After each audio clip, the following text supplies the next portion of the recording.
Bonjour à tous, bienvenue à notre rendez-vous habituel, la Minute Juridique et Financière. Nous vous expliquons aujourd'hui le principe de propriété et toutes les nuances qui peuvent en découler. Pleine propriété, nue propriété ou encore usufruit, ces termes qui paraissent compliqués ne le sont finalement pas tant que ça. Maître d'Outrepuis, Stéphanie, avocate d'affaires, référente chez nous, vous explique tout sur ce sujet. En effet, la propriété sur un bien s'acquiert de plusieurs manières. Tout d'abord par un contrat. La conclusion d'un contrat peut permettre de transmettre la propriété. Et ce contrat peut être de différentes formes. Le transfert peut se faire en effet à titre gratuit ou à titre onéreux. Il peut également se faire par une succession.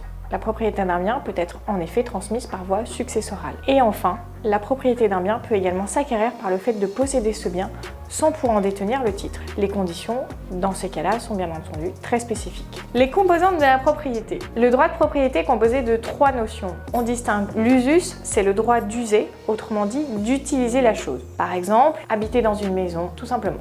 Le fructus, c'est le droit de percevoir les fruits de la chose. Par exemple, lorsque vous louez une maison et vous en percevez les loyers. À L2, ces deux notions représentent l'usufruit. La troisième notion, c'est l'abusus, c'est le droit de disposer de la chose. Cela comprend notamment le droit de détruire la chose ou de vendre la chose, léguer ou échanger. Cette notion représente à elle la nue propriété. L'usufruit et la nue propriété réunis forment ce qu'on appelle la pleine propriété.